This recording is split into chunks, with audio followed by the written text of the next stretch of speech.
नमस्कार बंधुगण बंधु माने आपण मान समस्त को आज ज्योतिष कार्यक्रम को स्वागत। आज ज्योतिष कार्यक्रमटी कुंभ राशि व्यक्ति विशेष मानक पई बहुत गुरुत्वपूर्ण अटे, बहुत ही खास अटे।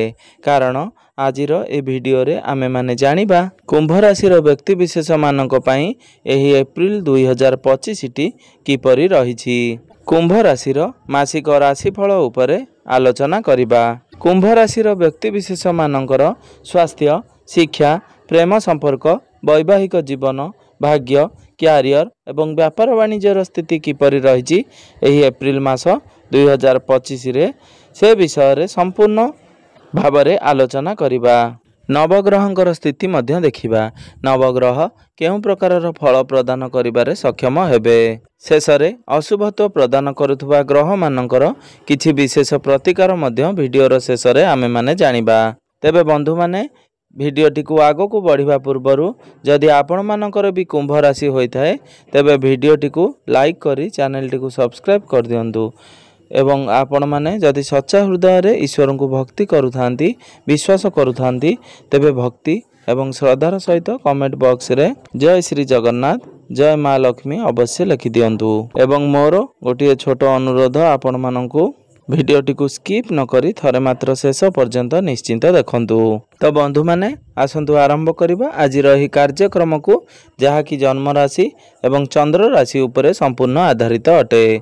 तो राशि चक्रर 12 गोटी राशि मध्यरु 11तम राशि हेउची कुंभ राशि। कुंभ राशि राशिधिपति हेउचंती शनि। तेबे बंधु माने एही एप्रिल मास आरंभ रे नवग्रहंकर स्थिति किपरि रहिछि से विषय रे सर्वप्रथमे जानिबा। सूर्य, शनि, राहु, शुक्र एवं बुध आपणक कुंडलीर द्वितीय भावरे विराजमान रहिबे। देवगुरु बृहस्पति आपणक कुंडलीर चतुर्थ भावरे विराजमान रहिबे। मंगल आपणकर पंचम भावरे विराजमान रहिबे एवं केतु आपणकर अष्टम भावरे विराजमान रहिबे। तो आपणकर स्वास्थ्य किपरि रहिबो एही एप्रिल मास 2025 रे से विषय रे सर्वप्रथमे आलोचना करिबा। तो बंधु माने कुंडलीर प्रथम भावटी होइथाय आपणकर स्वास्थ्यर भाव, आपणकर इम्यूनिटी सिस्टम रो भाव। तो आपणकर प्रथम भावर अधिपति हेउचंती शनिदेव। शनि आपणक कुंडलीर द्वितीय भावरे विराजमान अछंती। तो बंधु माने आपणकर राशि रे जेउ शनि 7.5 चालू अछि तो आपणकर द्वितीय चरण चालुथिला, जहा कि शनि 7.5 रो सबुठारु कष्टदायक बा जंत्रणादायक होइथाए। एही अवधि मध्य रे आपणकर आंठु गंठी रे जंत्रणा, जॉइंट पेन, बैक पेन एवं आपणकर कांधरे जंत्रणा एवं आपणकर पादरे जंत्रणा बहुत प्रकार समस्या अनुभव करुथिले। तो बंधु माने वर्तमान आपणकर राशि रे शनि 7.5 रो तृतीय चरण आरंभ होई सारछि।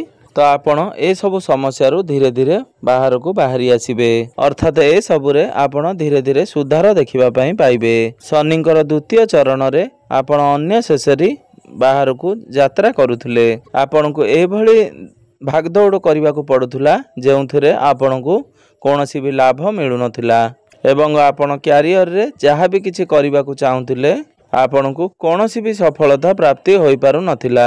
तेबे वर्तमान आपण को कुंडली रे शनि द्वितीय भावरे विराजमान अछंती। राहु मध्य शनि को सहित आपण को कुंडली रे द्वितीय भावरे विराजमान अछंती। तो शनि एवं राहु एकत्र थिबा कारणरु आपणकर श्रापित दोषर निर्माण हेउअछि, जहा कि आपणकर 18 मई पर्यंत रहिबो। कारण 18 मई को राहु निजर राशि परिवर्तन करी आपणकर प्रथम भाव तथा लग्न भाव को आसीबे।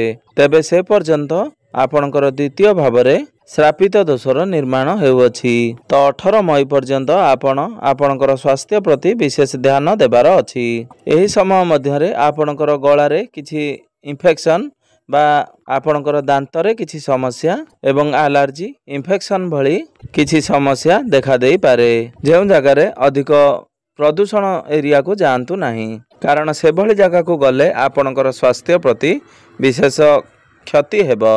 एही समय अवधि मध्य रे आपण को आपणकर खाद्य पानीय उपरे विशेष ध्यान देबार अछि। विशेष करी 18 मई पर्यंत आपण को ए सब रे ध्यान देबार अछि। तो बंधु माने एबे आसंतु जानि नेबा आपणकर शिक्षा किपरि रहिबो ଏହି ଏପ୍ରିଲ ମାସ 2025ରେ।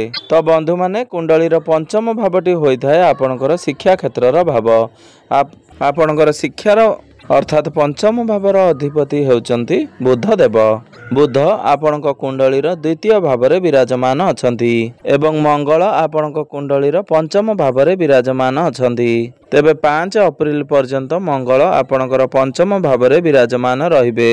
ତ ବୁଧ ଯେହେତୁ ଆପଣଙ୍କର ଦ୍ୱିତୀୟ ଭାବରେ ବିରାଜମାନ ଅଛନ୍ତି, ତେଣୁ ଆପଣଙ୍କ ମଧ୍ୟରେ ବୁଦ୍ଧିମତା ରହିବ, ଇଣ୍ଟେଲିଜେନ୍ସି ରହିବ। ତେବେ ବୁଧଙ୍କ ସହିତ ଦ୍ୱିତୀୟ ଭାବରେ ଶନି, ରାହୁ ଏବଂ ସୂର୍ଯ୍ୟ ମଧ୍ୟ ବିରାଜମାନ ଅଛନ୍ତି। ତେବେ ଏହା ଭିତରେ ଆପଣଙ୍କର ପାଠପଢ଼ାରେ ବହୁତ ପ୍ରକାର କନଫ୍ୟୁଜନ କ୍ରିଏଟ୍ ହେବ, କାରଣ ରାହୁ ହେଉଛନ୍ତି ଛାୟା ଗ୍ରହ, ମୁଣ୍ଡବିହୀନ ଗ୍ରହ। ତ ସେ ଆପଣଙ୍କର ମାଇଣ୍ଡକୁ ବାରମ୍ବାର ଡାଇଭର୍ଟ କରାଇବେ, ଆପଣଙ୍କୁ ପ୍ରତ୍ୟେକ ପାଠପଢ଼ାରେ କନଫ୍ୟୁଜନ କରାଇବେ। ଅର୍ଥାତ୍ ଆପଣ ପାଠ ପଢ଼ିବେ, ଆପଣଙ୍କ ଭିତରେ ଇଣ୍ଟେଲିଜେଣ୍ଟ ରହିବ, ମାତ୍ର ହଠାତ୍ କରି ଆପଣ ସେ ସବୁକୁ ଭୁଲିଯିବେ ଏବଂ ଆପଣ ନିଜେ ମଧ୍ୟ ଜାଣିପାରିବେ ନାହିଁ ଯେ ମୁଁ ଏତେ ପାଠ ପଢ଼ିଥିଲି କିନ୍ତୁ ମୁଁ ସେ ସବୁ ଭୁଲିଗଲି କିପରି। ଏଭଳି ପରିସ୍ଥିତି ଆପଣଙ୍କର ଶିକ୍ଷା କ୍ଷେତ୍ରରେ ଦେଖାଦେଇପାରେ। ଯଦି ଆପଣଙ୍କର କୌଣସି ଏକ୍ଜାମ ରହିଛି ତାହା 14 ଏପ୍ରିଲ ପରେ, ତ ସେଥିରେ ଆପଣ ନିଶ୍ଚିନ୍ତ ଭାବରେ କୃତକାର୍ଯ୍ୟ ହେବେ, କାରଣ 14 ଏପ୍ରିଲକୁ ସୂର୍ଯ୍ୟ ଆପଣଙ୍କର କୁଣ୍ଡଳୀର ଦ୍ୱିତୀୟ ଭାବରୁ ବାହାରି ଆପଣଙ୍କ କୁଣ୍ଡଳୀର ତୃତୀୟ ଭାବକୁ ଚଳନ କରିବେ। ସେତେବେଳେ ଆପଣଙ୍କର ଯଦି ସରକାରୀ କ୍ଷେତ୍ରରେ କୌଣସି ବି କାର୍ଯ୍ୟ ରହିଛି, ତ ସେଥିରେ ଆପଣଙ୍କୁ ବହୁତ ଅଧିକ ଶୁଭ ଫଳ ପ୍ରାପ୍ତି ହେବ ଏବଂ ଆପଣ ଯଦି ସେହି ସମୟରେ କୌଣସି ଆଡ଼ମିସନ୍ କରିବାକୁ ଚାହୁଁଛନ୍ତି, ଫର୍ମ ଫିଲ୍ଅପ୍ କରିବାକୁ ଚାହୁଁଛନ୍ତି, ତ ସେଥିପାଇଁ ଏହି ଏପ୍ରିଲ ମାସଟି ଆପଣଙ୍କ ପାଇଁ ସପୋର୍ଟିଭ୍ ରହିବ। ତ 14 ଏପ୍ରିଲ ପରେ ଆପଣଙ୍କ ପାଇଁ ସମୟ ବହୁତ ଅଧିକ ଭଲ ରହିବ। ଏବେ ଆସନ୍ତୁ ଜାଣିନେବା ଆପଣଙ୍କର ପ୍ରେମ ଜୀବନ କିପରି ରହିବ ଏହି ଏପ୍ରିଲ ମାସ 2025ରେ। ତ ବନ୍ଧୁମାନେ କୁଣ୍ଡଳୀର ପଞ୍ଚମ ଭାବଟି ଶିକ୍ଷାର ଭାବ ହେବା ସହିତ ପଞ୍ଚମ ଭାବଟି ଆପଣଙ୍କର ପ୍ରେମ ଜୀବନର ଭାବ ଏବଂ ଆପଣଙ୍କର ସନ୍ତାନ ଆପଣଙ୍କର ପଞ୍ଚମ ଭାବର ଅଧିପତି ବୁଧ ଏବଂ ଆପଣଙ୍କର ପ୍ରଥମ ଭାବର ଅଧିପତି ଶନି ମଧ୍ୟ ଦୁଇ ଜଣ ଆପଣଙ୍କର ଦ୍ୱିତୀୟ ଭାବରେ ହିଁ ବିରାଜମାନ ଅଛନ୍ତି। ତ ବନ୍ଧୁମାନେ ଏହାର ପ୍ରଭାବରେ ଏହି ଏପ୍ରିଲ ମାସରେ ଆପଣଙ୍କର ପ୍ରେମ ଜୀବନରେ ବହୁତ ଭଲ ରହିବ। ତ ଆପଣ ଦୁଇ ଜଣଙ୍କ ମଧ୍ୟରେ ଯଦି କୌଣସି ପ୍ରକାର ଯୁକ୍ତିତର୍କ ହୁଏ ବା କଳି ଝଗଡ଼ା ହୁଏ ବା ରାଗରୋଷା ବା ମନମାଳିନ୍ୟ ହୁଏ, ତେବେ ଆପଣଙ୍କ ଭିତରେ ସେସବୁର ସମାଧାନ ହୋଇଯିବ। ଏହାର କୌଣସି ବି ଖରାପ ପ୍ରଭାବ ଆପଣଙ୍କର ପ୍ରେମ ଜୀବନ ଉପରେ ପଡ଼ିବ ନାହିଁ। ତ ଆପଣ ଯଦି କିଛି ଭୁଲ କାମ କରନ୍ତି ତ ଆପଣ ସେ ଆପେ ଆପେ ସୁଧାରି ନେବେ। ତ ଆପଣ କିଛି ରାଗ କରନ୍ତି ତ ଆପଣଙ୍କର ପାର୍ଟନର ଆପଣଙ୍କୁ ମନାଇ ନେବେ। ତ ଆପଣଙ୍କର ପାର୍ଟନର ଯଦି ରାଗିଯାଆନ୍ତି ତାହେଲେ ଆପଣ ଆପଣଙ୍କର ପାର୍ଟନରକୁ ମନାଇ ନେବେ। ଏଭଳି ପରିସ୍ଥିତି ଆପଣଙ୍କ ଭିତରେ ରହିବ। ତ ଭଲ ପାଇବା ଏହି ଏପ୍ରିଲ ମାସରେ ବହୁତ ହିଁ ଖାସ୍ ରହିବ। ଆପଣଙ୍କ ମଧ୍ୟରେ ବୁଝାବଣା ଠିକ୍ ରହିବ, ଫିଲିଂସ ଭଲ ରହିବ। ତ ଏହି ଏପ୍ରିଲ ମାସରେ ସବୁକିଛି ଠିକ୍ ଠାକ୍ ରହିବ। ତ ରାହୁ ଯେହେତୁ ଆପଣଙ୍କର ଶନି ଏବଂ ବୁଧଙ୍କ ସହିତ ଆପଣଙ୍କ କୁଣ୍ଡଳୀର ଦ୍ୱିତୀୟ ଭାବରେ ବିରାଜମାନ ଅଛନ୍ତି, ତ ଆପଣଙ୍କର ମନକୁ ସେ କନଫ୍ୟୁଜ କରାଇବେ। ତ ବେଳେବେଳେ ଆପଣଙ୍କର ମନକୁ ଗୋଟିଏ ଅଜଣା ଭୟ ଆସିପାରେ। ତେବେ ଏସବୁକୁ ଆପଣ ସମ୍ପୂର୍ଣ୍ଣ ରୂପରେ ଆଭଏଡ୍ କରିବାର ଅଛି। ତ ବନ୍ଧୁମାନେ ଏବେ ଆସନ୍ତୁ ଜାଣିନେବା ଆପଣଙ୍କର ବୈବାହିକ ଜୀବନ କିପରି ରହିବ ଏହି ଏପ୍ରିଲ ମାସ 2025ରେ। ତ ବନ୍ଧୁମାନେ କୁଣ୍ଡଳୀର ସପ୍ତମ ଭାବଟି ହୋଇଥାଏ ଆପଣଙ୍କର ବୈବାହିକ ଜୀବନର ଭାବ, ଆପଣଙ୍କର ଜୀବନ ସାଥୀଙ୍କର ଭାବ। ତ ଆପଣଙ୍କର ସପ୍ତମ ଭାବର ଅଧିପତି ହେଉଛନ୍ତି ସୂର୍ଯ୍ୟ ଦେବ, ଯିଏକି ଦେବତାମାନଙ୍କର ରାଜା ଅଟନ୍ତି। ସୂର୍ଯ୍ୟ ଆପଣଙ୍କ କୁଣ୍ଡଳୀର ଦ୍ୱିତୀୟ ଭାବରେ ବିରାଜମାନ ଅଛନ୍ତି। ସୂର୍ଯ୍ୟଙ୍କ ସହିତ ଶନି ମଧ୍ୟ ବିରାଜମାନ ଅଛନ୍ତି। ତେବେ 14 ଏପ୍ରିଲକୁ ସୂର୍ଯ୍ୟ ଆପଣଙ୍କର ତୃତୀୟ ଭାବକୁ ଚଳନ କରିବେ। ତେବେ 14 ଏପ୍ରିଲ ପରେ ଆପଣଙ୍କର ବୈବାହିକ ଜୀବନ ବହୁତ ଅଧିକ ଭଲ ରହିବ। ମାତ୍ର 14 ଏପ୍ରିଲ ପରେ ଆପଣଙ୍କର ଜୀବନ ସାଥୀ କେଉଁଆଡ଼େ ଅଧିକ ଟ୍ରାଭେଲ୍ କରିପାରନ୍ତି। ସେ ତାଙ୍କର କାର୍ଯ୍ୟକ୍ଷେତ୍ରକୁ ନେଇ କେଉଁଆଡ଼େ ଅଧିକ ଟ୍ରାଭେଲ୍ କରିପାରନ୍ତି କିମ୍ବା ତାଙ୍କ ଉପରେ କାର୍ଯ୍ୟଭାର ଟିକେ ଅଧିକ ରହିବ, କାମର ପ୍ରେସର ଅଧିକ ରହିବ ଏବଂ ସେ ଯେଉଁ କାମରେ ବ୍ୟସ୍ତ ରହିବେ ସେଥିପାଇଁ ତାଙ୍କୁ ସଫଳତାର ଚାବିକାଠି ପ୍ରାପ୍ତ ହେବ ଏବଂ ଏହି ସମୟରେ ସେ ଅଧିକ ସକ୍ସେସ୍ ହେବେ। ତ ଏହି ଏପ୍ରିଲ ମାସ 14 ତାରିଖ ପରେ ଆପଣଙ୍କର ବୈବାହିକ ଜୀବନ ବହୁତ ଅଧିକ ଭଲ ରହିବ। ତ तो बंधु माने एबे आसंतु जानी नेबा सबुठारु महत्वपूर्ण विषयवस्तु आपणकर भाग्य क्यारियर एवं व्यापार वाणिज्यर स्थिति किपरि रही एही एप्रिल मास 2025 रे। तो बंधु माने कुंडलीर नवम भावटी होइथाय आपणकर भाग्यर भाव एवं दशम भावटी होइथाय आपणकर कार्यक्षेत्र तथा क्यारियर भाव। तो बंधु माने सप्तम भावटी होइथाय आपणकर व्यापार वाणिज्यर भाव। तो बंधु माने आपणकर भाग्य भावर अधिपति हेउचंती बुध शुक्रदेव जी कि आपणकर कुंडलीर द्वितीय भावरे विराजमान अछंती। तो एप्रिल मासरे आपणको आपणकर भाग्यर साथ मिलिबो कारण आपणकर भाग्य भावर अधिपति धन स्थान रे उच्चस्थ अछंती। एहा सहित आपणकर राशिर अधिपति शनिदेव मध्य शुक्रंक सहित विराजमान अछंती।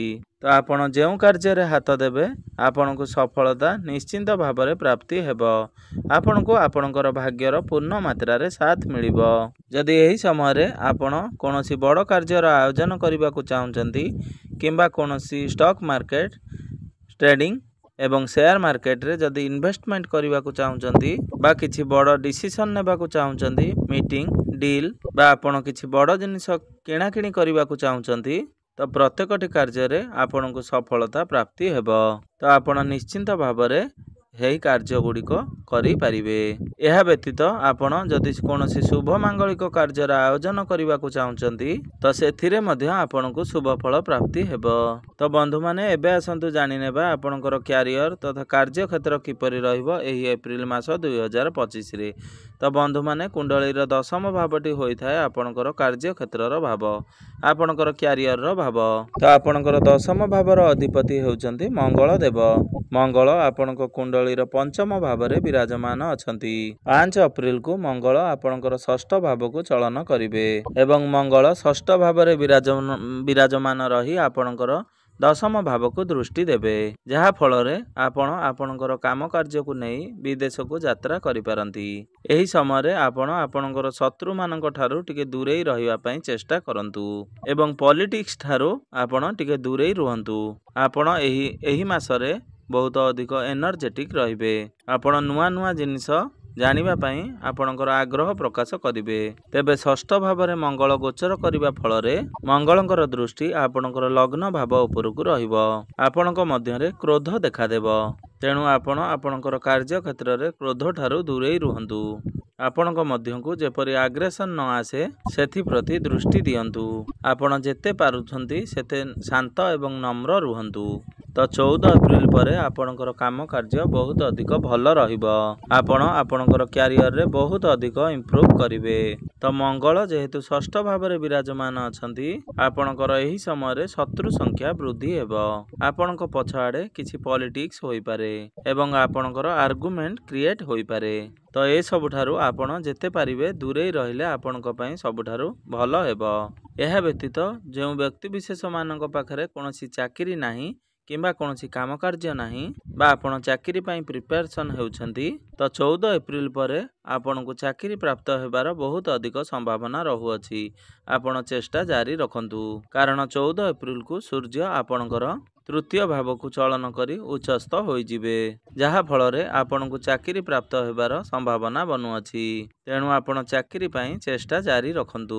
तो व्यापार वाणिज्यर कथा हेबा जदि एही एप्रिल मासरे आपणकर व्यापार वाणिज्य बहुत अधिक भल रहिबो कारण व्यापारर कारक ग्रह बुध आपणकर द्वितीय भावरे धन स्थान रे विराजमान अछंती। एहा सहित देवगुरु बृहस्पति मध्य आपणकर केंद्र रे विराजमान अछंती एवं से सेठारे रही आपणक कुंडलीर दशम भाव को दृष्टि देउछंती जहा फल रे आपणकर व्यापार रे बहुत अधिक ग्रोथ हेबो। आपणकर इनकम बढ़िबो। आपणको बिजनेस रे बहुत अधिक लाभ प्राप्ति हेबो। आपणकर बैंक बैलेंस बढ़िबो। तो बंधु माने एबे आसंतु जानि नेबा किछि विशेष प्रतिकार विषय रे जेउ प्रतिकार गुड़िक करिबा द्वारा एही मासरे आसुथुबा अशुभत्व गुड़िक खंडन होई आपणको शुभ फल प्राप्ति हेबो एवं आपणकर भाग्य रे उन्नति आसीबो। तो बंधु माने सर्वप्रथमे आपण मंगलंकर बीज मंत्रर जप 108 थर निश्चय करंतु। ଆପଣଙ୍କୁ ଶୁଭ ଫଳ ପ୍ରାପ୍ତି ହେବ। ଯେହେତୁ ଆପଣଙ୍କ କୁଣ୍ଡଳୀରେ ମଙ୍ଗଳ ବହୁତ ଦୁର୍ବଳ ସ୍ଥିତିରେ ଅଛନ୍ତି, ତ ମଙ୍ଗଳଙ୍କର ପ୍ରତିକାର ସ୍ୱରୂପ ଆପଣ ପ୍ରତ୍ୟେକ ଦିନ ମଙ୍ଗଳଙ୍କର ବୀଜ ମନ୍ତ୍ରର ଜପ 108 ଥର ନିଶ୍ଚୟ କରନ୍ତୁ। ଆପଣ ପ୍ରତ୍ୟେକ ଦିନ ହନୁମାନ ଚାଳିଶାର ପାଠ ଅବଶ୍ୟ କରନ୍ତୁ। ଏହା ସହିତ ଆପଣ ପ୍ରତ୍ୟେକ ଦିନ ବୁଦ୍ଧଙ୍କର ବୀଜ ମନ୍ତ୍ରର ଜପ 108 ଥର ନିଶ୍ଚୟ କରନ୍ତୁ। ଏବଂ ଯେପର୍ଯ୍ୟନ୍ତ ଆପଣଙ୍କ ରାଶିରେ ଶନି 7.5 ରହୁଅଛି, ତ ସେ ପର୍ଯ୍ୟନ୍ତ ଆପଣ ଶନିଙ୍କର ବୀଜ ମନ୍ତ୍ରର ଜପ 108 ଥର ନିଶ୍ଚୟ ଜପ କରନ୍ତୁ। ନିଶ୍ଚିନ୍ତ ଭାବରେ ଆପଣଙ୍କର କୁଣ୍ଡଳୀରେ ଆପଣଙ୍କୁ ଶନିଙ୍କର ଦୁଷ୍ପ୍ରଭାବରୁ ରକ୍ଷା କରିବ ଏବଂ ଶନିଦେବଙ୍କର କୃପା ଦୃଷ୍ଟି ଆପଣଙ୍କୁ ପ୍ରାପ୍ତି ହେବ। ତ ବନ୍ଧୁମାନେ, ଆପଣଙ୍କର ଜୀବନ ମଙ୍ଗଳମୟ ହେଉ, ଏହା ହିଁ ଈଶ୍ୱରଙ୍କ ନିକଟରେ ମୋର ଏତିକି ପ୍ରାର୍ଥନା। ଧନ୍ୟବାଦ।